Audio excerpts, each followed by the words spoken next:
بطلنا هو راجل عادي شغال في مكتب زي اي حد تاني، شغله ممل وعايش حياة روتينية وكل يوم زي اللي قبله. بس في يوم من الايام وهو راجع من شغله بيحصل له حادثة غيرت حياته تماما. بنلاقي احد افراد الشرطة بيطارد مجرم خطير جدا وبيوقعه، بيحاول ياخد السلاح منه بس فجأة طلع بالغلط بتخرج من المسدس وبوم بتقضي على حياته تماما. ولما بقى بطلنا بيفتح عينه بيلاقي نفسه متجسد في صورة شاب عنده 15 سنة بالتمام، بيتخض كده وبيقع على الارض وهوبا تنين مرعب طاير فوق دماغه. الواد دمه بينشف كده وكان هيعملها على نفسه من الخضة، ولكن بيطمن نفسه. واول بقى لما بيقوم شاشة ادوات بتفتح قدامه وبتطلب منه يملى البيانات بتاعته، وبنلاقي هناك 4 اختيارات، ايوه الاسم والوظيفة والعمر واخيرا المستوى. الواد بقى بيفهم ان هو اتنقل لعالم تاني ولازم يملى البيانات ديت، ويا دوبك بيختار اسم لوشيل لنفسه. بنلاقي شاشة تانية بتتفتح بتقول له ان هو امتلك كم مهارة كده زي اتقان العمل والقتال والسحر واخيرا الحظ. واما بقى بالنسبة للوظيفة فبيختار يبقى معالج، ولما بيحط ايده في جيبه بيلاقي 3 عملات بالتمام، فبيقول انا هاخد كام لفة كده في العالم ده وبالمرة ادور لي على شغلانة. وبعد شوية وقت كده بيلاقي نفسه قدام سور كبير جدا وجنود واقفين على البوابة، واي حد بيعدي لازم الجنود تشوف الهوية الشخصية بتاعته. بس لوشيل ما معهوش اي بطاقة تعريف نهائي، ولما الدور بيجي عليه بيحور على الجنود وبيقول لهم اي حاجة. وشكل كده الواد ده طلع لئيم وبيقول لهم ان هو اتربى في احدى القرى الريفية ومعهوش اي اثبات شخصية نهائي، ولما كبر وبقى معالج خرج بره القرية علشان يساعد الناس. وهنا الجندي بقى بيقول له خليك مكانك لحظة كده وانا هعمل حاجة. لوشيل واقف متوتر وبيقول لو حد قفشني هطلع واجري وخلاص، دي كذبة بسيطة. بس فجأة بنلاقي بنت زي القمر بتنادي عليه، وبالمناسبة اسمها لومي، بتقول له يجي وراها كده علشان هتوديه لنقابة المعالجين. والجندي بيعرفه ان هو ما بياخدش رسوم من المعالجين كمان، يعني هتدخل ببلاش يا معلم. وهنا لوشيل بقى بيتحمس وبياخدها جري وراها، وفجأة بيخبط في احد مغامرين البلدة وبيبقى شكله مرعب جدا. واول لما بيعرف ان لوشيل معالج بيزعق معاه وبيهدده، ولكنه بعدها بيسيبه وبيمشي. وهنا لوشيل بقى بيقول له تمام، وبيروح بعدها يحصل لومي بيمشي معاها، بيسألها بقى هو ليه ما دفعش رسوم للجنود على البوابة ديت، فبتقول له ان المعالجين ليهم معاملة خاصة والملك شخصيا هو اللي بياخد منهم الضرايب. واخيرا بيوصلوا بقى لنقابة المعالجين، وهنا لوشيل بيقول انا اول مرة اشوف بنت حلوة كده، لا ده كانت اول مرة اشوف بنت في حياتي اساسا، كويس اني جيت هنا والله، ما علينا يعني. المهم البنت اللي شغالة في النقابة واللي اسمها يارا بتدي له ورقة كده وبتقول له يملاها، بس ازاي انا مش فاهم اي حاجة من المكتوب هنا. بس فجأة الكلام بيترجم قدامه لوحده، بيقدر ان هو يملى البيانات، وبعد كده بينقل طاقته السحرية في البطاقة اللي البنت ادتها له، وبنعرف ان هو معالج من الرتبة دي، ودي تقريبا اقل رتبة يا صديقي. وبعد شوية كده بتديله بطاقة تعريف لهويته، وفجأة بقى يارا بتتكلم مع لومي بتقول لها ما كانش لازم تتعبي نفسك وتيجي لحد النقابة هنا، ده بمجرد اتصال هننفذ كل اوامرك في الحال. وشكل كده لومي ماسكة منصب جامد يا صديقي. ولما لوشيل بقى بيسألها هما فين بالظبط، فبتقول له انهم في بلدة راتوني بالتحديد في الجمهورية المقدسة، وبعد كده بتسيبه وبتمشي. وهنا لوشيل بقى بينادي عليها بيقول لها وحياة امك ما تمشي دلوقتي، انا ما اعرفش اعمل ايه ولا حتى اطور مهاراتي كمعالج ازاي. وبيحاور عليها يعني وبيقول لها ان هو كان اول معالج في القرية بتاعته ومحدش علمه اي حاجة. لومي بقى لما بتعرف ان حكايته على الله كده بتقول له تمام قدامك 3 اختيارات دلوقتي مفيش غيرهم، اولا هو التدريب، وده معناه انك تذاكر طول الوقت وتقعد تجرب اللي ذاكرته لحد لما طاقتك تخلص، ولما تستعيد طاقتك من تاني تعيد نفس الكرة. اما تاني طريقة فهي سحب قرض، ايوه وده معناه انك هتروح مدرسة لمدة 3 سنوات ولكن لازم يبقى معاك فلوس. واخر حاجة اداء المهمات، وده هنطلب منك مهمات تنفذها وتذاكر وقت فراغك. لوشيل بيفكر شوية كده وبيقول لها بما اني معايا مهارات اتقان العمل فبيختار التدريب. وبعد كده بيشكر لومي على وقفتها معاه وبيقول لها اتمنى ارد لك الجميل ده في يوم من الايام. وبعدها يارا بتاخده على الاوضه بتاعته، واول لما بيدخل بيلاقي كتاب سحري كده قدامه، فما بيضيعش وقته وبيبدا في الحال وبيكون متحمس جدا. الواد بقى بيدرس بكل جد واجتهاد، وعلشان ينفذ التعويذه لازم يتخيل جرح كده قدامه وكمان يتخيل ان هو بيعالجه. وبالفعل لما بيجرب طاقته بتتفعل وبينجح في اللي بيعمله، ولكن بتبقى قليله حبتين. وبنلاحظ ان مستواه ازداد 5 نقاط، ولكن مقابل ده طاقته بتقل 5 نقاط هي كمان. بص انا هبسطها لك، طاقته العلاجيه عباره عن 50 نقطه، وكل مره بيستخدم سحره العلاجي بتقل 5، يعني يقدر يعالج 10 مصابين كحد اقصى، ولازم بعد كده يقعد شويه لحد لما طاقته تزداد من تاني. تمام. وهكذا بقى صديقي لوشيل بيتدرب بكل جد واجتهاد لحد لما طاقته تخلص، وبعدين يستنى تتجمع من تاني. وبعد كتير بقى من التدريب بيقدر يستخدم سحره بسهوله، ولما شاشه الحاله بتتفتح عنده بيلاقي مستواه اتطور وحاجه اخر حلاوه. وفجاه بقى بنت بتدخل عليه وبتديله اكل، وبالمناسبه اسمها مونيكا، ايوه ده العالم اللي كله بنات حلوه ده صديقي، ما علينا. لوشيل بقى بيقرر يدور على مكان يجرب فيه مهاراته وبالتالي يجدد طاقته العلاجيه. وفي الوقت ده مونيكا بتقول له ان تكلفه الخدمه عمله معدنيه، ولكنها لما بتعرف ان هو تبع لومي بترجع له الفلوس من تاني، وبتعرفه ان لومي دفع له خدمه كامله لمده 10 ايام بالتمام. وبتقول له كمان ان لومي قائده جيش الفارسات التابع للكنيسه. والواد لما بيسمع الكلام ده بيبقى مزقطط على الاخر يا صديقي. بالفعل بيخرج يدور على نقابه المغامرين، وده علشان ينفذ بعض المهمات ويطور من قدراته. وفجاه بقى وهو وهو ماشي بيقابل نفس الشخص اللي خبط فيه الصبح، وبالمناسبه اسمه زان. وهنا لوشيل بقى بيتفزع وبيقول شكل اليوم ده مش هيعدي على خير، وهوبا افراد من قبيله زان سايحين في دمهم وخلاص شكلها دي نهايتهم. زان بيجري عليهم بس لا باليد حيله، بيقول لهم ان اقرب عياده بعيد عنهم بمسافه كبيره، ده غير ان مش معاهم تكلفه العلاج اساسا. بس انت فاكر بقى ان لوشيل هيسكت برضه يا صديقي؟ لا والله، الواد بينادي عليهم وبيعرفهم ان هو هيعالجهم، لا وكمان ده بدون مقابل. هو بالفعل بيحاول يعالج واحد منهم كده، ولكنه بيبقى متوتر شويه وعلشان كده بيفشل، وسرعان بقى ما بيستعيد ثقته من تاني وبيتخيل بعدها جرح بيتعالج قدامه وهوبا بيقدر يعالجها في ثواني. لا جامد يلا، بيعالج الفريق بالكامل وبيتبقى واحد في الاخر وبيحاول يروح عنده علشان يعالجه، ولكن للاسف طاقته بتكون خلصت ولوشيل ما عادش قادر يتحرك، بيقع على الارض وبيغمى عليه. ولما بيفوق بنلاقيه قاعد لوحده وحزين جدا وبيقول انا لازم اعلي من قدراتي باي ثمن، وبنعرف ان اخر واحد في الفريق مات يا صديقي. ولوشيل طبعا بيكون متاثر جدا، وفي الوقت ده بياخد بعضه وبيروح لنقابه المغامرين. ولما بيسجل هناك البنت اللي واقفه بتعرفه انه هياخد مبلغ من المال وده مقابل كل مهمه بيخلصها، والنقابه بتخصم منه 10% ضرايب، بس لو فشل في المهمه بيتحط عليه عقوبات وبلاوي زرقاء ولازم طبعا ينفذها. وهنا لوشيل بيطلب منها طلب غريب جدا، ايوه انا عايز اشتغل كمعالج هنا في النقابه وفي نفس الوقت محتاج حد يدربني وادفع له من المال اللي احصل عليه من كوني معالج. البنت بقى بتستغرب من كلامه كده وبتقول له طب خليك هنا ثواني، وبعد شويه كده بنلاقيها جابت له واحد قد الباب وبالمناسبه اسمه بريد. لوشيل بقى بيترعب من شكله بس بيهدى كده وبيعرف ان هو معالج وانه هيدفع عليه فلوس من ثمن المهام اللي هينفذها، وده مقابل ان هو يدربه على مهارات القتال. ولما بريد بقى بيساله هو ليه عاوز يزود مهاراته القتاليه بالرغم من انه معالج، فلوشيل بيقول له علشان يقدر يحمي نفسه في اي مهمه هو بينفذها، لان حتى الوحوش الضعيفه تقدر تخلص عليه. وهنا بريد بقى بيعجبه الكلام بتاعه وبيقول له تمام يا عم، اجرك كمعالج في النقابه هيبقى عمله معدنيه في اليوم واخصم منها تكاليف التدريب طبعا. وفي الوقت ده بقى لوشيل بيوافق وبيقول له ان خلال 6 ايام هيبقى جاهز للتدريب. وفجاه بقى بنلاقي مجموعه من المغامرين بيحاولوا يضايقوا لوشيل ويا دوبك بريد بيبص لهم كده فبيهربوا من المكان، وبنعرف بقى ان بريد هو رئيس النقابه ده صديقي. وبعد 6 ايام بالتمام لوشيل بيروح لنقابه المغامرين من تاني وبنلاحظ ان هو متحمس جدا للتدريب. ولما بيسال على بريد البنت ديت بتقول له هتلاقيه في قاعه التدريب وبتشاور على الطريق هناك. ولما بينزل بيلاقي المكان فاضي ومفيش اي حد غيره، ويا دوبك بيتلفت كده صديقي بيلاقي بريد واقف وراه وتقريبا كده ناوي له على نيه ما يعلم بها الا ربنا. بيقول له بعدها لو راجل فكر بس تهرب اثناء التدريب وصدقني يا لوشيل هخلي معالجين البلده كلهم يحتروا فيك. بالفعل بيبدا التدريب وبنلاقي لوشيل مقضيها جري بكل سرعته حوالين الساحه. بريد هو كمان بيقول له يسرع شويه لانه بطيء جدا وعمال يزعق معاه وبيعرفوا ان التوقف عن الجري بالنسبه للمغامر معناها ان هو مات. والله زي ما سمعت كده، وتقريبا لوشيل هيقضيها جري بقيه حياته. وفجاه الواد بيقع على الارض وبيغمى عليه من التعب ولوشيل شكله سلم بدري قوي. انت فاكر بقى ان بريد هيسيبه صديقي؟ لا والله، بيقعد عليه وبيخلي صويته يسمع النقابه باللي فيها وحاجه اخر ضحك الصراحه. وبعد كده بيقومه من تاني وبيقول له حاول تهجم عليا. لوشيل بعدها بيضربه بالرجل بس بريد بيقول له انت مالك يلا ضعيف كده ليه؟ فبيقول له ما انا لو قوي هاجي لك تدربني ليه اذكى اخواتك. بيحاول من تاني وهوبا بياخد قلم على وشه وبيجيبه الارض. لوشيل بقى بيقول له ما بدهاش، بيجمع قوته وبيهجم عليه بس على مين؟ ده بريد جامد تنين، بيديله بالرجل وبيجيب اجله تماما. وهنا بقى بنلاقي بريد بيعرف لوشيل انه عنده عزيمه قويه جدا وهيبقى مقاتل مرعب في يوم من الايام. بيقول له بعدها اوعى تحاول تعالج نفسك بعد التدريب وسيب جسمك يتعالج لوحده لان ده هيزود من قدراته الجسديه وهيعلي طاقته السحريه اثناء القتال. ولما لوشيل بقى بيساله اذا كان في حد تاني هيتدرب معاهم ولا لا، فبريد بيقول له ان ما عادش حد مهتم بالتدريب اليومين دول والمغامرين الجدد بيفضلوا انهم يخاطروا بحياتهم وياخدوا مهام يجيبوا منها فلوس على انهم يدفعوا فلوس في التدريب. وفي الوقت ده بقى بنلاقي مجموعه من المغامرين مصابين بشكل خطير جدا ولكن معهمش اي فلوس كافيه للعلاج. لوشيل بدون اي تفكير بيجري ناحيتهم وبيعرفهم انه هيعالجهم مجانا، ايوه بيستخدم سحره العلاجي وبيشفيهم في الحال. وبعد شويه كده بنلاقي بريد بيعرض على لوشيل انه يعيش معاهم في النقابه وده هيساعده يلتزم في التدريب اكتر، ولكن لوشيل بيعرفه انه اكيد مش هيبقى معاه ثمن التكلفه مقابل ده. فبريد بيقول له انه هيعيش في النقابه مجانا، لا ده كمان هياخد 3 وجبات اكل في اليوم وهيتروق عليه. ولوشيل بقى لما بيسمع الكلام ده بيتصدم وطبعا بيوافق، ما صفقه ما تترفضش برضه يا صديقي، بس ايه المقابل بالظبط؟ وهنا بريد بقى بيقول له انه عاوز يشجع المغامرين الجدد على التدريب وبالتالي هيحافظ على حياتهم ويقلل من عدد المصابين في البلده. ولما لوشيل بيسمع الكلام بيوافق بدون تفكير. بريد بقى بيقول له انا متاكد ان لو في معالجين في البلده زيك كده صدقني الحياه هتتغير تماما. وبيتفقوا بعدها ان فتره التدريب هتكون شهر كامل مكمل وممنوع يغادر النقابه او يروح اي حته خلال الفتره ديت. تمام. المهم بعد كده بقى بنلاقي لوشيل بياخد شاور رايق كده وهوبا الهدوم بتترزع في دماغه. بريد بيقول له يلا غير في السريع وحصلني. ولما بيروح وراه بيوديه في ساحه الطعام وبيقول له خد وقتك براحتك بس المهم تخلص الاكل ده كله لوحدك لان ده جزء من التدريب. وطبعا لوشيل ما بيصدق، ابن المفجوعه بينسف الاكل في ثانيه الا ثانيه. وبعد كده بيروح عند بريد وهناك بيتعرف على غول وتقريبا كده اسمه على مسمى صديقي. وفجاه بقى غول بيدي لوشيل مشروب غريب وبيقول له انا عارف ان هو مشروب مقرف وحالته حاله ومع ذلك لازم تشربه لانه هيزود من طاقتك الجسديه بشكل كبير، وده غير ان مفعوله بيدوم لحد لحد 6 ساعات. وهنا بقى لوشيل بيقرر يشربه مهما كان طعمه، وبنلاقي كل من بريد وغول مش مصدقين ان في حد قدر يشرب المشروب ده اساسا. وفجاه لوشيل بيحس بطاقه تنفجر من جواه، لا ده كمان بيمسك اللحمه بتاعت غول وبياكلها كلها، وحاجه اخر دلع الصراحه. وبعد مرور اسبوع من التمرين بنلاقي لوشيل وبريد في ساحه القتال، وهنا لوشيل بيتحمس وبيقول لبريد اوعدك هكسرك النهارده. ولكن قبل ما يكمل يا عيني بنلاقي بريد بيهجم عليه بكل غباء. ايوه انت اللي جبته لنفسك بقى. لوشيل بيحاول يتفادى الهجمات لكنه بياخد بوكس في وشه وبيطيره في الهواء. الواد بعدها بقى بيقول انا حاسس بوجع ما حسيتوش لما انضربت بالرصاص في العالم بتاعي، هو ايه القوه ديت؟ وبيقوم مرزوع في الارض بعدها. وسرعان ما لوشيل بيستعيد قوته وبيقف على رجله من تاني، بيضحك كده البريد وبيقول له حلوه منك. بريد بقى بيتخض منه وبيقول له المفروض يكون مغمى عليك، بس يلا متعوضه في اللي جايه. وشكله لوشيل هيطحن يا صديقي. ولكن فجاه واحده بتدخل عليهم وبتطلب منهم المساعده، وبنعرف انها مصابه بجرح خطير جدا، وكالعاده لوشيل بيجري عليها وبيعالجها. وهنا البنت ما بتبقاش مصدقه ان هو عالجها بالسرعه ديت، وبتفضل قاعده تعيط من الفرحه. وبنلاقي واحد كده بيساله عن اسمه وبيشكره جدا لانه عالجها بالرغم من انها من نسل الوحوش. لوشيل بقى بيقول لهم ان مفيش فرق ما بين البشر والوحوش بالنسبه له، وانهم كلهم مرضى وليهم حق في العلاج. لا ده كمان بيقول لهم انه مرحب بيهم في اي وقت هم محتاجين يتعالجوا فيه. وبعد ما اليوم بيخلص بياخد بعضه علشان ينام، ولكنه بقى وهو ماشي بيلاحظ ان في ناس مركزه معاه وبيحاولوا كده يستخبوا منه اول لما بيشوفهم. الله هو ايه الحكايه بالظبط؟ وتاني يوم بقى لما بيروح عند بريد وغول بيقول لهم ان في حاجه غلط، وانه حاسس ان في ناس بتراقبه وما يعرفش ايه السبب. وهوبا بقى بريد وغول بيقولوا له ان هم اللي ورا الموضوع ده. ايوه بريد بيقول له ان هو بيعمل كده لانه خايف لا يمشي، وبيعرفوا ان كتير من المصابين معهمش فلوس علشان يتعالجوا، وان وجوده في النقابه الفتره اللي فاتت قلل من عدد حالات الوفاه بشكل كبير. وفي اللحظه ديت بقى لوشيل بيقول له ان هو مش هيمشي ولا حاجه، وانه هيكمل مده التدريب لحد لما تخلص، بس طول المده ديت لو شاف حد بيراقبه هيشرب بريد المشروب المعفن اللي غول بيعمله له. ده ايه العبط ده يا عم؟ ما علينا. المهم بعد مرور شهر بالتمام من تمارين ومعالجه مصابين ومشروبات طاقه ها قد حان وقت الرحيل. لوشيل بقى بيقعد مع بريد وبيعرفه ان هو خلاص هيمشي، وده لانه لازم يلاقي شغل علشان عليه ضرايب كتيره لنقابه المعالجين، واول لما يجمع مبلغ من المال هيرجع لبريد علشان يتدرب من تاني. وفجاه بقى بريد بيقول له طب لو انت معاك فلوس تكفيك سنه كامله هتعمل ايه؟ بيفكر شويه كده وبيقول له هدفع الضرايب وهكمل تدريب معاك. بريد بيقول له بسيطه قوي، وهوبا بيطلع فلوس كتيره من معاه وبيديها له. بيقول له بعدها اعتبرها مكافاه لانك عالجت ناس كتيره جدا في النقابه وكمان قدرت انك تنقذ حياتهم. لوشيل بقى بيبقى رافض ياخد الفلوس، ولكن بريد بيقنعه وبيقول له يلا روح ادفع الضرايب اللي عليك وبعدها بتعالى لاننا ورانا تدريب كتير وما ينفعش تتاخر. وبالفعل بيروح يدفع الضرايب وبيرجع النقابه من تاني. واول لما بيفتح الباب بيلاقي بقى بريد في وشه ولسه هيسلم عليه، وهوبا بريد بيجيبه من قفاه بينزله على ساحه التدريب. وبعد ما اليوم بيخلص بيديله كتاب سحر مقدس كده وبيعرفه ان في فرق ما بين سحر الشفاء وسحر المعافاه، وانه لو قدر يتقن الاتنين مع بعض هيبقى معالج اسطوري بمعنى الكلمه. وبعد كام يوم كده بريد بيعرف لوشيل ان النهارده اجازه من التمرين وبيبعته يقضي يوم في مطبخ النقابه. ولما لوشيل بيروح هناك وسيل بيفتح له بس انا شفتك فين قبل كده؟ الله ده غولي الكبير. بيسلم على لوشيل وبيطلع خنزير من الشنطه السحريه اللي معاه وبيبدا يعلم لوشيل ازاي يطلع اللحم منها كمان. ايوه بيقول له ان هو لازم يتعلم ده علشان لو تاه في اي مهمه يعرف ياكل بسهوله. وفجاه بقى بيديله ارنب وبيقول له يلا اتعامل يا صديقي. وبالفعل لوشيل بيبدا ينفذ اللي اتعلمه بالحرف، ولما بيخلص بيطبخ الارنب وبياكله. وبعد شويه وقت كده بريد بيبعته عند نايل، ودي بقى البنت اللي شغاله معاهم في النقابه. وهنا نايل بتبدا تعرفه معلومات عن الجمهوريه المقدسه وبتقول له ان البلد بتاعتهم هي المكان الوحيد اللي الغى استعباد الفقراء، وان في اماكن كتيره حواليهم بيشتروا الناس وبيعذبوهم كمان. وبعد شويه دراسه كده بتاخد لوشيل وبيخرجوا بره النقابه، وده علشان يشتروا ملابس جديده ليه. المهم بياخدوا يوم عالي العال والدنيا بتبقى تمام التمام. واثناء بقى ما بيبقوا مروحين لوشيل بيسمع صوت صراخ عالي جدا. الواد بيجري بكل سرعته باتجاه الصوت ده، وهوبا بيلاقي مونيكا اللي موجوده في نقابه المعالجين مرميه على الارض سايحه في دمها، شكلها خلاص بتودع، ولكنه بيقدر يعالجها وبيوديها للنقابه. وبنعرف ان احد اكبر المعالجين في البلده بعت لها مجرم يخلص عليها، وده لانها وقفت مع صاحبتها اللي ما كانش معاها تكاليف العلاج وما خلتهوش يبيع لها لا، وبما انها اعترضت وعملت مشاكل ليه فقرر يخلص عليها. وفي الوقت ده بقى لوشيل بيطلب من نايل تخلي بالها من مونيكا وكمان تفضل معاهم في النقابه الفتره اللي جايه، وده لانها لو رجعت نقابه المعالجين ممكن تتعرض لهجوم من تاني. وبعد شويه وقت كده مونيكا بتروح عند لوشيل واللي بيبقى قاعد في ساحه الطعام، بتتكلم معاه بكل خجل في الاول وبتشكره ان هو انقذها، وبعد كده بتساله هو هياخد منها فلوس قد ايه مقابل ان هو عالجها. الله هي بتتكلم ازاي؟ لوشيل بقى بيروح عندها كده وبيقول لها ان ده واجب عليه، ثانيا ده جزء بسيط من رد الجميل، وده لانها كانت بتساعده في نقابه المعالجين، ده غير كمان ان هو بيعزمها على الاكل. وهنا البنت يا عيني بتعيط من الفرحه وما كانتش مصدقه، بس فجاه بنلاقي بريد بيفتح الباب وبينادي على لوشيل بسرعه، بيقول له ان في مجموعه من المغامرين خلاص على وشك الموت. ولوشيل بيجري بكل سرعته لحد لما بيوصل عندهم بيلاقي مجموعه كبيره منهم مصابين بشكل مرعب وشكلها خلاص دي نهايتهم. بيحاول يساعدهم بكل قوته وبيعالج فيهم واحد ورا واحد لحد لما يا عيني بيفقد طاقته تماما وبيغمى عليه من التعب، ولكنه انه لما بيفوق بيبقى حزين جدا، لان هو بالرغم من انه قدر ينقذ حياه بعض منهم الا ان في شويه منهم فقدوا الحياه. وبعدها بقى لوشيل بياخد عهد على نفسه ان هو هيطور قوته كمان وكمان ويعمل كل اللي يقدر عليه علشان ما حدش يموت تاني قدامه. وبالفعل بعد مرور عام من دراسه ومعالجه مصابين وتدريب، لوشيل بيفتح شاشه الحاله بتاعته بنعرف انه اتطور جدا وبقى جامد اخر حاجه يا صديقي. في الوقت ده بقى بيروح لبريد وبيعرفه ان هو يمشي وبيشكره جدا على الفتره ديت كلها، وبيقول له بعدها بفضل تدريبك ليا انا لو قابلت اي وحش مهما كانت قوته هقدر اهرب منه في الحال. ما انت مطلع عين ام جري طول السنه، اكيد يعني مش هواجه حد مش عارف اجري منه، ده انا حتى لحد دلوقتي مش قادر اصيبك بضربه مش اكتر. يلا ما علينا. ولما بريد بقى بيعرض عليه يشتغل معاهم في النقابه زي مونيكا كده، فبيقول له ان هو لازم يواجه الحياه وانه حلمه يبقى معالج قوي جدا ويفتح عياده ويعالج الناس بمقابل قليل جدا. وفي الوقت ده بريد بيشجعه وبيسلم عليه، بيقول له بعدها ان هو لو احتاج اي حاجه يجي ليه من غير ما يتردد، واكيد طبعا هو هيعمله اللي هو عاوزه. واخيرا بقى لوشيل اللي بينطلق في رحلته الجديده لوحده تماما، وبنلاقيه بعدها خد بعض ورجع عند نقابه المعالجين عند يارا، واللي من الواضح انها ما بقتش طايقاه خالص، وده لانه اخد مونيكا وخلاها تشتغل في نقابه المغامرين، ومن ساعتها وهي مفحوطه في الشغل لوحدها. ولكن لما بيقول لها ان هو عمل كده علشان يحافظ على حياتها بتهدى من تاني وبتشكره. ولما بتعمل اعاده تجديد لبطاقته بتقول له انت ازاي مستواك اتطور بسرعه ديت. وهنا لوشيل بقى بيحكي لها بالتفصيل عن تدريبه في نقابه المغامرين، وبنعرف ان هو مشى من النقابه لانه كمعالج لازم يسدد الضرايب للمملكه، وهو يا عيني معهوش فلوس، وبالتالي هو بيدور على شغل علشان يقدر يسدد الضرايب ديت. وهوبا انت فاكر انك هتمشي كده بالسهل ولا ايه؟ بريد بيظهر في المكان وبيديله مبلغ كبير من الفلوس وبيقول له بعدها سد كل اللي عليك والباقي اعتبره عقد عمل في نقابه المغامرين. وايوه الواد بيفرح جدا وبيوافق على طول. واول بقى لما بيوصلوا للنقابه لوشيل اللي بيتفاجئ، وده لانهم عاملين حفله كبيره ليه بمناسبه رجوعه من تاني، وطبعا غول بيحتفل معاه بطريقته، بيديله مشروب الطاقه كده اللي سد نفسي انا شخصيا، والكل بيهرب من ريحته بينما لوشيل بيشربه كله. في الوقت ده بقى بنلاقي زان موجود في المكان، وعموما لو مش فاكر الشخص ده فهو اللي خبط فيه عند البوابه اول لما وصل للعالم. ما علينا يعني. المهم بنعرف ان هو جاي يسلم على لوشيل وبيشكره علشان هو بيساعد الجميع بغض النظر عن نسلهم او حتى المبلغ اللي معاهم، وبيقول له ان هو لو احتاج اي حاجه منه يجي له في الحال. وبننتقل احنا بقى لمشهد اخر لما بنلاقي احد كبار المعالجين في البلده متعصب جدا، وده لان الدخل بتاعه قل بشكل كبير، واتباعه بيعرفوا ان كل ده بسبب المعالج الجديد اللي في نقابه المغامرين ويقصدوا لوشيل بالكلام. وهنا صاحبنا بقى ما بيضيعش وقت، وهوبا بنلاقيه وصل للنقابه عمال يدور على لوشيل في كل حته، ولما بيلاقيه بينده عليه بيقول له انا بامرك تسيب النقابه وتيجي تشتغل عندي في الحال، والا بقى انت اللي هتجيبه لنفسك. لوشيل بيقول له لا طبعا، انت عبيط في دماغك ولا ايه؟ وبعدين انت مين اصلا؟ والصدمه بقى صديقي ان ده بوتاك رئيس اكبر عياده في البلده، وايوه هو اللي سلط احد المجرمين علشان يخلص على مونيكا. بوتاك بقى بيقول له انت من ساعه ما ابتديت تعالج الناس مقابل مبالغ قليله وانا ما بقاش حد يجي لي تماما، وده هيأثر على الثروه بتاعتي. ولما لوشيل بقى بيساله هو بياخد كام مقابل كل حاله علاج، فبوتاك بيقول له باخد 30 عمله، وبيعرفه ان هو بيستخدم انواع خاصه من السحر حتى لو المريض مش مستاهل، وده علشان يطلب منه مبلغ كبير مش اكتر. لوشيل بقى لما بيسمع الكلام ده بيتضايق جدا، وبيقول له بوتاك ان هو مش المفروض يستخدم قوته في استغلال الناس، لا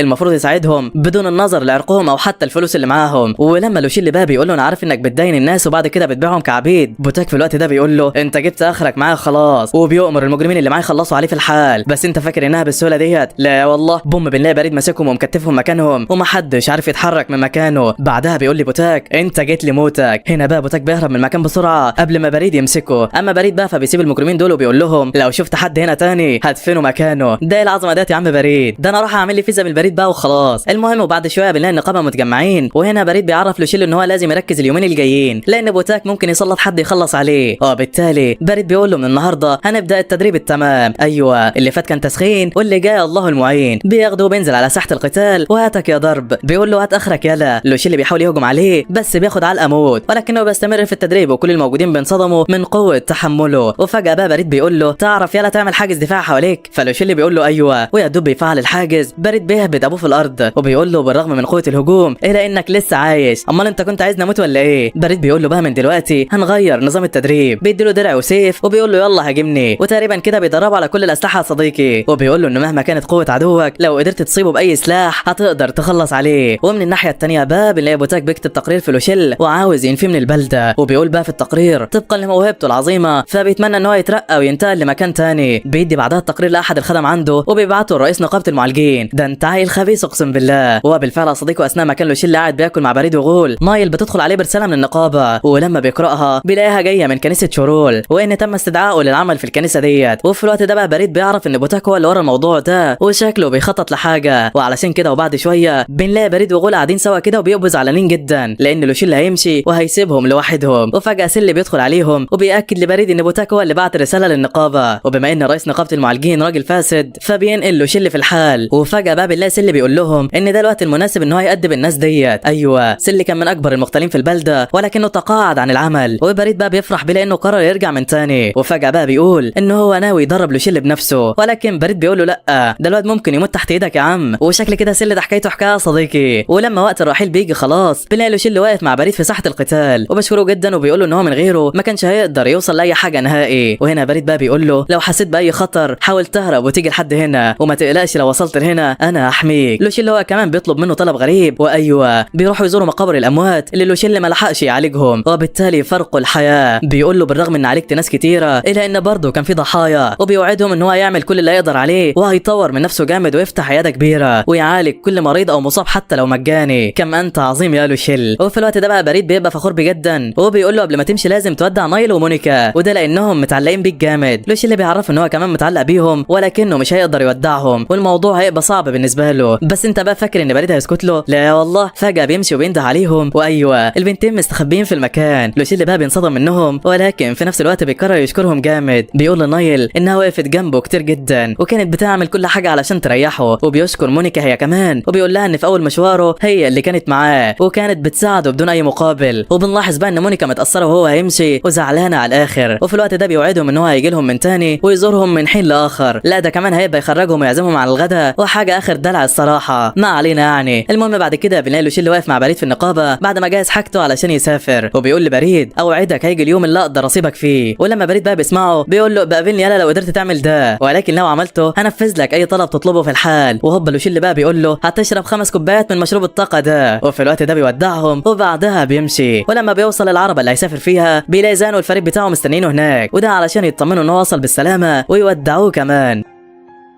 واثناء بقى ما لوشيل كان ماشي في الطريق بيلاحظ ان مشروب الطاقه اللي معاه خلص. هنا زان بقى بيقول له انا عارف مكان في الطريق بيبيعه، هو بالفعل بياخده وبيروح احد نقابات المغامرين اللي بيبيعوا المشروب ده. وبالمناسبه الراجل ده زعيم النقابه، ما علينا يعني. المهم لوشيل بيطلب منه 3 براميل من مشروب الطاقه. والله زي ما سمعت كده الزعيم ده بيجيب له كوبايه واحده وبيقول له لو قدرت تشرب ديت هجيب لك اللي انت عايزه. بس الزعيم ده ما يعرفش ان هو اتحدى الشخص الغلط. لوشيل بيشربها في ثواني وكل من في المكان بيتصدموا، وطبعا اللي اتصدم اكتر هو الزعيم وبيديله اللي هو عاوزه. ولوشيل بقى بيحط البراميل في الحقيبه السحريه اللي معاه، وبعد شويه وقت كده بيوصلوا اخيرا للكنيسه. وهنا بيودع الفريق وبيشكرهم جدا وبيبقى مبهور من ضخامه المبنى، وبالذات لما بيدخل جوه وبيلاقي قد ايه المكان كبير. بيسلم على موظفين الاستقبال وبيعرفهم ان جات له دعوه عمل في الكنيسه. وفجاه بقى بيجي الكاهن من وراه وبيعرفه ان هو اللي بعت له الدعوه ديت، وبالمناسبه اسمه غيران، وبيقول له تعالى ورايا يا عم. وفجاه بيوديه عند باب سري كده، واول لما بيدخل الباب بنلاقي منظر مهول جدا، ختم سحري خاص بالكنيسه بيستخدموه كاداه للصعود لاعلى. ولوشيل طبعا بيبقى مبهور جدا،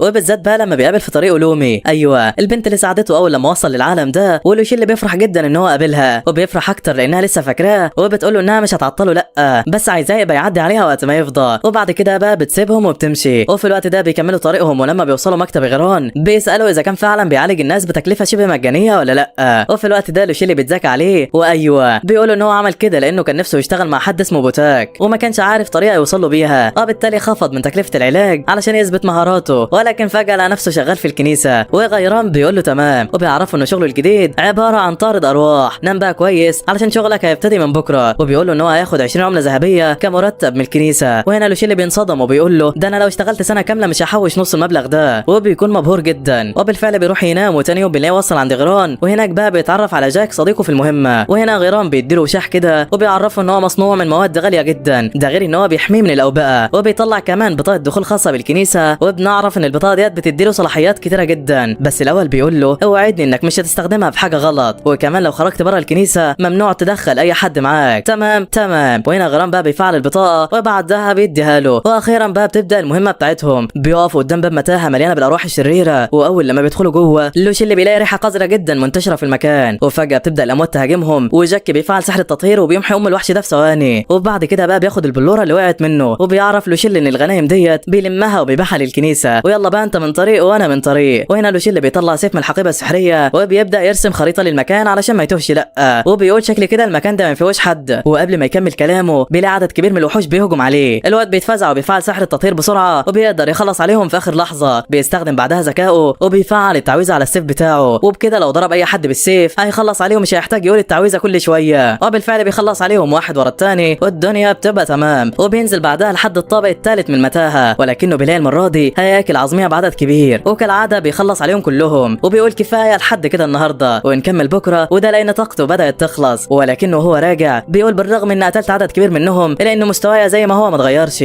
وبيقول اكيد ديت ساحه تدريب تابعه للكنيسه وكل الوحوش ديت اوهام مش اكتر. ولما بيروح يبدل الغنائم بقى مع جاك في متجر الكنيسه، البنت ديت اللي بالمناسبه اسمها كاتلي بتنصدم جدا لانه جمع اكتر من 4000 نقطه. بتقول هو ازاي قدر يعمل كده في اول يوم ليه. وبالله بقى لوشيل قرر يبدل النقاط باسلحه من المتجر، وبالذات لما بيعرف ان الكتب السحريه ثمنها في العالم صديقي. ولكنها بقى بتقول له ان المعالجين ما يعرفوش يستخدموا السحر وهم شايلين السلاح، وده على عكس لوشيل تماما اللي بيعرف يستخدم اي حاجه. وفي اليوم الثاني بقى لوشيل بيجهز نفسه وبيدخل المتاهه من تاني، وكالعاده بيقضي على الوحوش الموجوده، بس المره دي بنلاقي معاهم اسلحه ويوم ورا الثاني ولوشيل مش عاتق حد فيهم. وكل لما يخلص على مجموعه منهم يبدل النقاط باسلحه من المتجر، وكل مدى ومدى والمكان يزداد خطوره، سواء فخاخ موجوده في الجدران او حتى اعداد الوحوش اللي بتتضاعف. لوشيل بقى هو كمان بيخلص عليهم وما بيفرقش معاه الكلام ده تماما، وبيقاتل بقى لحد لما بيوصل للطابق العاشر في المتاهه. ايوه بيلاقي حجره قدامه اشبه ما تكون بحجره الزعيم، والواد بيبقى متردد في الاول كده علشان يدخلها، ولكن بيقرر يدخل وزي ما تيجي يعني. وفجاه الباب بيتقفل عليه وضوء بيظهر في المكان، بيلاقي عدد مهول من الوحوش موجودين قدامه وبيهجموا عليه. بيقول بعدها بسيطه قوي بيستخدم سحر التطهير ولكن ما بيحصلش اي حاجه. ايوه المكان مختوم وممنوع في استخدام السحر نهائي، وشكلها خلاص دي نهايته. وواحد من الوحوش بيقدر يسيبه فعلا ويعوره في وشه. وهنا لوشيل بقى بيقول ما بدهاش، بيجرب ينقل سحره للسيف اللي معاه وبالفعل بينجح في ده. وهوب واحده شمال والثانيه يمين، ده لوشيل عم الجامدين بيخلص عليهم كلهم وبيلم الغنائم بتاعتهم. بس فجاه بنلاقي اعصار بيدمر المكان. ايوه الزعيم طاير في الهواء وواقف من وراه. لوشيل يا عيني بيبقى مصاب من معركته الاخيره، ولكنه بيحاول يهجم عليه، بس على مين؟ ده الزعيم يا حزين. وهنا بيفتكر بقى كاتلي وهي بتقول له ان ما حدش بيعرف يستخدم كل من السحر والسلاح في نفس الوقت. الواد بقى بيقول اكيد دي فرصتي. يا دوب الزعيم بيحاول يستخدم سحره، لوشيل بيهجم عليه وبيشتته، وبيقدر يعمل ثغره وبيهجم عليه من تاني وبيصيبه كمان، ولكنه بينصدم لما بيلاقي الزعيم بيجدد نفسه. لوشيل بقى بيتعصب وهوبا خد يالا وخد دي كمان. ايوه بيطير رقبته وبيقضي عليه في الحال. واول لما بيلم الغنايم بتاعته بيلاقي باب تاني اتفتح قدامه، بيقول كفايه كده لحد النهارده، وبيروح للمتجر علشان يشتري حبه حاجات. وهناك كاتلي بقى بتتصدم من كتر الغنايم اللي معاه المره دي، وبنعرف بقى ان هو جمع اكتر من 100000 نقطه صديقي. وفجاه لوشيل بيطلع الوشاح والسلاح بتوع الزعيم، وكاتلي بتقول مستحيل وبتقول له يجي وراها بسرعه. بتاخده وبتروح تقابل رئيس الكنيسه، ولما بيدخلوا بيقدموا التحيه لوشيل بيتفاجئ انها واحده. كاتلي بقى بتقول لها ان لوشيل قضى على عدد كبير من الوحوش في المتاهه، وبتعرفها ان هو جاب معاه الوشاح بتاع الزعيم. واول لما رئيس الكنيسه بتشوفه بتتصدم هي كمان، وبتقول له ان هو تابع للقديس لويس اللي اختفى من 12 سنه، وبتقول له انها تشتري منه الادوات ديت باي ثمن هو عاوزه. وهنا لوشيل بقى بيقول لها ولا ثمن ولا حاجه، انا مش عايز فلوس اساسا. ولكنه بقى بيطلب منها شنطه سحريه تكون اكبر من اللي معاه، وده علشان يقدر يجمع غنايم اكتر. وهنا بقى رئيسه الكنيسه بتعرفه انها تبعت له الشنطه الجديده مع كاتلي، فبيقول لها بعدها تمام، والدنيا عظم على الاخر. وبعد شويه بنلاقي لوشيل ماشي في امان الله، وبيتفاجئ بلومي موجوده قدامه، بتسلم عليه وبتعرفه على البنتين اللي معاها، وبنعرف ان البنتين دول تحت قياده لومي في الفريق، وبيروحوا بعدها يفطروا سوا. ولما بيعرفوا ان لوشيل وصل للطابق العاشر في المتاهه بيتخانقوا معاه، ولومي بتقول له انه كده بيعرض حياته للخطر، وعلشان تثبت له ده بتقول له لو فاضي يبقى يحضر التدريب مع الفريق بتاعها. وطبعا لوشيل ما بيصدق، وده لان الفريق كله بنات وحاجه اخر دلع، ما علينا يعني. المهم بيحضر اول تدريب ليه وبيعرف نفسه للبنات، وبيبقى فاكر نفسه جامد وهيحط عليهم، وبيبتدي التمرين فعلا بشويه جري كده في المكان. وايوه دي لعبتي من زمان، بس ايه اللي بيحصل بالظبط ده؟ البنات بيسبقوا بمسافه كبيره، وبيقول في نفسه استحاله. بيفتكر بريد وبيحاول يجري بكل سرعته علشان بس يسبقهم، وبعد نص ساعه من الجري بنلاقيه مرمى على الارض، وبنعرف انهم سبقوه ب8 لفات بالتمام. ولما بقى بنروح لتاني تدريب لومي بتقول له يلا هات اللي عندك ويا ريت تجيب اخرك فيه. لوشيل بيهجم عليها بكل غباء، ولومي هي كمان بتتفتح هجومه، وبوم بتديله واحده بتجيب اجله. الواد بقى بيتعصب وبيستخدم سحره وبيقدر ان هو يشتتها، وبيهجم عليها من تاني. بس الله هي راحت فين؟ ايوه البنت بتيجي من وراه وبضربه واحده بتخليه يفقد الوعي تماما، وعلشان يفوق من تاني بياخد 40 قلم على وشه. وايوه قوم يلا يا حزين، طالما مش قد التدريب اللي بيجيبك هنا. الواد بعد اللي حصل ده بيقرر بقى ينزل المتاهه من تاني، وده علشان يعلي قدراته القتاليه. بيلاقي بقى مجموعه من الوحوش وبيخلص عليهم في الحال، ولكنه من غير قصد بيدوس على احد الفخاخ الموجوده في المتاهه، وعدد فوق الخيال من الوحوش بيظهر في المكان بيهجموا عليه. لوشيل بقى بيقول تمام، وبيقضي عليهم واحد ورا الثاني، واخيرا بيوصل للطابق ال20، وبيلاقي بقى حجره جديده كده موجوده موجوده هناك، والمره دي بدون تردد بيفتح الباب، وبنعرف ان هو خلص على الزعيم وبيودي الغنائم بتاعته عند رئيسه الكنيسه، وبتعرفه بقى ان الحاجات دي تبع الكاهن اخر كان موجود معاهم، وبتحكي له القصه من الاول. بتقول له ان المتاهه كانت من اكتر الاماكن الحيويه في الكنيسه، وكانت تضم كتير جدا من المعالجين والفرسان، ولكن فجاه بتتنشر لعنه في المكان ومحدش عارف ايه سببها، ومن ساعتها والوحوش بدات تنتشر، واي حد بيحاول يتعمق في الداخل بيفقد حياته. لوشيل بقى بيسالها لو في طريقه ليا لازاله اللعنه بشكل كلي، فبتقول له ايوه، ان هو المسؤول عن اللعنه ديت لازم تتدمر تماما، وبالتالي هترجع زي الاول، ولكن كل اللي يقدروا عليه دلوقتي انهم يمنعوا الوحوش من الخروج وليس الا. وهنا لوشيل بيقول لها اديني بس درع واقي وكام سلاح كده وسيبي عليا الباقي. وهنا بقى رئيسه الكنيسه بتوعده لو قدر يخلصوا من اللعنه ديت هتديله مكافاه كبيره وبجانب ترقيته كمان. وطبعا لوشيل بيبقى فرحان جدا، وبما ان مشروب الطاقه اللي معاه خلص فبيروح لنقابه المغامرين اللي اشترى منها اخر مره علشان يجيب تاني. بيقابل رئيس النقابه وبيطلب منه 10 براميل من مشروب، ورئيس النقابه طبعا بينصدم، ولكنه علشان المره اللي فاتت بيقول له تمام. وهنا الاول بقى بيطلب منهم طلب غريب جدا، وبيساله اذا كان يقدر يقعد معاهم الفتره اللي جايه. لوشيل بيعرفه ان هو شغال في مقر الكنيسه وده هيبقى صعب جدا عليه، ولكنه برضه بيحس بحاجه غلط في الموضوع، وبيقولوا انهم لو محتاجين حاجه هو ممكن يعملها قبل ما يمشي، وكل مره هيجي يشتري منهم مشروب طاقه هيشوفهم محتاجين ايه بالظبط. وفي الوقت ده الرئيس بينزله ساحه التدريب، وهوب منظر تشيب له الابدان، مجموعه كبيره من المغامرين على وشك الموت، ولكن اول ما بيعرفوا ان هو معالج بيبقوا عايزين يخلصوا عليه وبيفتكروه من المعالجين الفاسدين، ولكن الرئيس هنا بيزعق لهم وبيعرفهم ان هو جاي علشان ينقذ حياتهم وكمان بدون مقابل. وهوب في ثانيه الا ثانيه لوشيل بيستخدم سحر رفيع المستوى وبيعالج كل من في المكان. ده إيه الجمدان ده يا جدعان؟ الواد مهاراته اتطورت جدا وبقى حاجه اخر عظمه الصراحه. وفجاه بقى بنلاقي هتاف باسمه من كل المغامرين، ولما بيرجع تاني للكنيسه بيروح عند كاتلي واللي بتديله اسلحته الجديده، ايوه سيوف ودروع حبشتكنات وحاجه اخر دلع. ما هو برضه هيحارب لوحده يا صديقي. لوشيل بقى ما بيضيعش وقته، بينزل المتاهه وبيقضي على الوحوش لحد الطابق ال30، بياخد الغنايم وبيرجع المتجر يبدلها من تاني. كاتلي بقى بتنصدم من النقط اللي جمعها بالسرعه ديت، وبتقول له اكيد في حاجه غلط، ولكن لما بتعرف ان هو بياخد مشروب طاقه بتجره من قفاه وبتوديه عند رئيسه الكنيسه. وهناك رئيسه الكنيسه بتحذره من اثاره الجانبيه، وبتقول له كمان ان تم صنع المشروب ده لاول مره على هيئه حبوب، وان احد كانت الكنيسه هو اللي طور منه بالشكل ده، ولكن بسبب ريحته الصعبه محدش قدر يشربه نهائي. وبتعرف ان كتر المشروب ده ممكن يخليه يفقد الوعي بدل ما يعزز من قدراته. وهنا لوشيل بقى بيقول لها تمام، وبيوعدها ان هو مش هيشرب منه بكميات بعد كده، بس انت فاكر بقى ان هو يعمل حاجه من اللي قال لها عليها؟ لا والله. الواد بياخد بعضه وبيرجع للنقابه من تاني، وده لانه خلص ال10 براميل كلهم. واول لما الرئيس بيشوفه بيسلم عليه، ولوشيل بيديله رساله يوصلها عن بريد في النقابه، وكالعاده بيعالج المغامرين اللي هناك قبل ما يمشي. وبعد كده بقى بيجمعهم وبيسالهم عن اخبار البلده، وفجاه واحد منهم بيرفع ايده وبيقول له ان بريد هبت منه على الاخر وعمال يخطف في المغامرين الجدد ويدربهم بالعافيه. والله زي ما سمعت كده. وهنا واحد تاني بقى بيقول له ان احد موظفين الاستقبال هتتجوز قريب جدا. لوشيل بقى لما بيسمع الخبر ده بيتجنن على الاخر، بيقول يا ترى مين فيهم بتخني؟ يا ترى مين فيهم عايزه تتجوز؟ كانت على الاقل تعزمني على الفرح. طب يمين بالله ما انا ساكت. تاني يوم بقى لوشيل بياخد بعضه وبيروح النقابه عند بريد، واول لما بيوصل هناك بيلاقي بنت صغيره بتخبط عليه وعينيها مليانه دموع. بيقول لها تعالي ندخل جوه واحكي لي انت بتعيطي ليه بالظبط. ويا دوبك بيدخل جوه بيلاقي نفسه بيتكتف وبيتشال. الناس بيقولوا هاتوا كل المصابين بسرعه. ده ايه العبط ده؟ ما علينا. لوشيل بالفعل بيعالج المصابين، وهنا مونيكا ونايل بيخلوا بالهم من البنت اللي دخلت معاه، وفجاه بقى بينادوا عليه وبيعرفوا ان هو لازم يروح قريه البنت الصغيره ديت في اسرع وقت. ولما بيعرف مكان القريه بيقول انا عارف حد هيساعدنا. ايوه بياخد رئيس النقابه معاه لانه كان قريب من القريه ومعروف هناك. ولما بيوصل بيلاقي كل سكان القريه مرميين على الارض وشكلها دي نهايتهم. بنلاقي واحد منهم بيقف كده، فلوشيل بيجري ناحيته وبيساله ايه اللي حصل بالظبط، وبوم بنلاقيه بيضربه بالسكينه في جنبه، ولوشيل بيصرخ من الوجع شكله خلاص هيودع. بيفتكر الماضي بتاعه بيقول انا لو مت الناس ديت كلها هتموت هي كمان. بيشد السكينه بكل شجاعه وبيلقي تعويذه الشفاء على الجميع، وبالفعل بيقدر ينقذهم، ولكنه بيفقد قوته تماما. وفي الوقت ده بقى بنلاقي مجموعه تانية من سكان القريه بيترجوه ينقذهم. لوشيل بياخد مشروب سحري علشان يزود طاقته وبيساعدهم هم كمان، وبالفعل بيعالجهم وبيقضي على الوباء الموجود. وايوه الوباء المنتشر في القريه هو اللي سبب كل البلاوي ديت. وكالعاده سكان القريه بيشكروه وبيهتفوا باسمه كمان. وبعد شويه وقت بنلاقي لوشيل قاعد مع نايل ومونيكا وبيتفاجئ انهم جايين لزياره مش اكتر. ولوشيل بقى بينصدم لما بيعرف ان في بنات تانية هي اللي هتتجوز ومش واحده منهم لا. ولما بيسالهم ليه ما بيردوش على الرسائل اللي بيبعتها فبيعرفوا ان مفيش حاجه جات لهم. الله ده ازاي بس؟ الواد بيجري بقى على رئيس النقابه وبيكتشف انه في كل مره بياخد منه رساله بيركنها جنبه وبينسى يبعتها. لوشيل بقى بيقول له يعني اخبطك دلوقتي على دماغك اجيب اجلك ولا اعمل فيك ايه؟ ما علينا. المهم بعد كده البنات بيودعوه لانهم اطمنوا عليه ولازم يمشوا، ولوشيل طبعا بيودعهم هو التاني. ولما بيرجع القصر بنلاقيه واقف مع لومي وبتقول له عدى وقت كبير جدا على اخر تدريب ما بيننا، ما تيجي كده توريني شطارتك. بالفعل بيبدا القتال ما بينهم ولومي بتهجم عليه بغباء. لوشيل المره دي بقى بيصد كل ضرباتها وبيشتتها، وهوبا بيضربها بالخنجر كمان. وده ايه الجمدان ده يا مان؟ لومي واقفه شايفها بقى مصدومه وبتقول له لا عاش عليك، بتقول له اكافئك على هجومك ده. وهنا بقى بنلاقي لوشيل مرمي على الارض وما عادش قادر يتحرك، وتقريبا كده عملت معاه الغلط يا صديقي. المهم بقى وتاني يوم لوشيل بينزل المتاهه، وبالرغم من قوه الوحوش اللي قابلها الا انه قدر يوصل للطابق رقم 40 وبيقف كده عند حجره الزعيم. واول لما بيفتح الباب بيلاقي وحش مرعب قوي جدا قدامه، ولكنه بيبدا معاه في القتال على طول. وايوه الواد بيفادى ضرباته وبيهجم عليه، بس على مين؟ ده الوحش رقم 40 بيهجم على لوشيل وبيعوره، وخلاص شكلها دي نهايته. وفجاه بقى لوشيل بيطلع براميل من مشروب الطاقه، وتقريبا كده الوحش لما بيشم ريحتها بيفتكره وحش هو كمان وبيبعد عنه تماما. وعايز بقى اقول لك يا صديقي ان لوشيل فضل اسبوع بحاله يحارب في الوحش ده، وكل مره بيتحط عليه، ولكن في احدى المرات بيجمع شجاعته وبيهجم على الوحش بغباء. بيفتكر تدريباته وكل اصدقائه وبيقول له ان في ناس كتيره لازم يعيش علشانهم. بيهجم عليه بكل قوته وبوم بيطير راس ابوه، ايوه بيخلص عليه. وكمان تعظيم يا لوشيل. بعد كده بقى بيلم الغنايم بتاعته وبيقول كفايه حد كده النهارده. بيحاول يفتح الباب ولكنه ما بيفتحش، لا وشكله اتحبس يا صديقي. وبما انه اتحبس فكان لازم يكمل. وفجاه بقى بنلاقيه رابط برميل من مشروب الطاقه على بطنه، وطالما نفعت مع الزعيم هتنفع مع الوحوش التانيه. وبالفعل الوحوش بتبعد عنه تماما. وده ايه العبط ده؟ المهم بعد شويه جري كده بيوصل للطابق رقم 50 وبالتحديد لحجره الزعيم، وطبعا مفيش حل غير انه يدخل لجوه. هو بالفعل بيفتح الباب واشباح كتيره ظهرت في المكان، وهوبا الزعيم بيتجسد قدامه، وده الراس الكبيره، ولو تم القضاء عليه اللعنه هتختفي تماما. بيحاول يهجم عليه بسحر التطهير، وبوم الزعيم بضربه واحده بيدمر المكان. بيهجم عليه بعدد كبير من الاشباح، ولكن لوشيل اللي بيقضي عليهم هو الثاني. بيستخدم بعدها سحر من مستوى رفيع وبيقدر يعمل حاجز سحري حواليه، والزعيم ما بيعرفش يوصل له. لوشيل اللي بقى طاقته بدات تخلص وبياخد مشروب سحري، بيقول ما بدهاش بقى هي موته ولا اكتر. الواد بيجمع كل قوته والعظمه وتوصل ليفل ماكس، وبيعمل ختم مرعب وبيضرب بيه الزعيم. لوشيل اللي مهاراته اتطورت والزعيم بيتلاشى من المكان، وايوه بيتم القضاء عليه تماما. وفجاه بقى بيلاقي كتاب سحر محرم بيقع على الارض، واول لما لوشيل بيلم الغنايم بتاعته بوابه غريبه جدا بتظهر من وراه، ويا دوبك بيحط ايده عليها طاقه مهوله بتتسحب منه والبوابه بتتفتح في الحال. بيقول بعدها ازاي المفروض تكون دي نهايه الحكايه، بس لا بيكمل طريقه وبينزل السلم وبيتفاجئ بوجود تنين مرعب جدا قدامه. ولوشيل اللي بيستخبى بسرعه قلبه كان هيقف من الرعب، ولكن للاسف مفيش طريق تاني. بيروح بقى للتنين وبيقول انا عارف اني ميت بس على الاقل مش هرجع عن قراري. وفجاه بقى بيلاحظ وجود ختم سحري بيشل حركه التنين. لوشيل بقى بيجمع الباقي من قوته وبيستخدم سحر التطهير وبيفك الختم ده. وفجاه بنلاقي التنين اترمى على الارض ولوشيل وقع هو التاني. واول لما بيروح يلمس التنين بيلاقيه فتح عينه، وفي الوقت ده ما بيعملش اي حاجه غير ان هو ينطق الشهاده. بس فجاه التنين بيتكلم معاه وبيعرفه ان هو تجسيد لقوه الخير في العالم ده، وان تم ختمه من قبل جماعه من الاشرار، وبالتالي بدا الفساد ينتشر في البلاد. وبما ان بقى لوشيل انقذه فهو هينقل القوه الخيريه ديت ليه. بيطلع طاقه مولى من جسمه وبيقول له يحط ايده ناحيته، وهنا الطاقه بتتنقل ليه في الحال، والتنين بعدها بيتحول لهيكل عظمي. وفي الوقت ده المتاهه بتنتهي اخيرا وبنلاقي اسلحه محرمه ظهرت في ايده، وفجاه ختم بيتلف حواليه وبينقله من المكان في لمح البصر. ايوه لوشيل بيرجع الكنيسه من تاني وبياخد بعضه وبيروح المتجر عند كاتلي، ولكنها بتهجم عليه بغباء. بتكون فاكره وحش خرج من المتاهه، ولكن لما بتلاقي لوشيل بتجري عليه وبتحضنه. بتقول له احنا بنحسبك مت بالداخل، وبنعرف بقى ان هو بقاله اكتر من 6 شهور بداخل المتاهه وما طلعش لحد النهارده. وفي نفس الاثناء ديت بقى بيسمعوا صوت هتاف مرعب جدا خارج الكنيسه. وايوه كل مغامرين البلده متجمعين وفاكرين الكنيسه حبست لوشيل، وده لانه علشان بيساعدهم. حتى بريد وبقيه الفريق هم كمان بيبقوا مستنيينه بره، وحاجه اخر حلاوه يعني. ولكنهم اول لما بيطمنوا عليه بيقولوا خلاص وجودنا هنا ملوش اي لازمه، وبعدها بيمشوا من المكان. بس بنلاقي لوشيل اللي بيفكر بريد بالوعد اللي ما بينهم، وايوه بيقول انا وعدتك ان احط عليك في قتال. وبالفعل بينزلوا ساحه التدريب، بس المره دي لوشيل بقى غيرها صديقي وقوته هتكسر الدنيا. ولكن انت فاكر ان بريد هيسيبه؟ لا والله، بوم بيلاقي بريد نازل طحن فيه وبيعدم ابو العافيه. لوشيل اللي بيحاول من تاني، ولكن بريد بيقضي عليه تماما وبيخليه بالمنظر اللي قدامك ده. ما علينا يعني. وبعد شويه وقت بقى بنلاقي لوشيل في اجتماع مع رئيس الكنيسه، ولكنه بيطلب منها طلب غريب جدا. بيقول انه عايز يقول لها على سر خطير جدا وغير مسموح لاي حد يسمعه غير كاتلي ولومي. هو بالفعل بتؤمر الجميع بالانصراف، وهنا لوشيل بيعرفهم كل حاجه، وان في مجموعه من سكان الكنيسه كانوا السبب في كل اللي حصل، وانهم لازم يعملوا قوانين تمنع ان ده يتكرر من تاني. وبعد كده بقى رئيس الكنيسه بتعمل احتفال كبير علشانه وبتقدمه للناس، بتعرفهم ان هو تم ترقيته وانه ممنوع ياخد اوامر من اي حد غيرها، واي حد هيكسر كلمته هيتعرض لعقاب شديد. وفي الوقت ده لوشيل بيتكلم مع الناس وبيقول لهم مهما كان جنسك او حتى وظيفتك فانت في الاول والاخر ليك كامل حقوقك في انك تعيش بامان، وان الجشع والطمع اللي بدا ينتشر ما بينهم هو اللي عمل ده. وبيعرفهم ان الكنيسه هتحدد ثمن العلاج بنفسها، ده غير ان اي حد فقير هيتعالج مجانا، وان خلاص ما عادش في طمع من تاني، واي حد هيخالف الكلام ده هقف قصاده بنفسي، وحتى لو مات المره دي كمان فكده يبقى عارف هو مات ليه بالظبط. وبكده حكايتنا بتكون خلصت يا صديقي. اتمنى الانمي يكون عجبكم، ويلا يا عم سلام سلام سلام.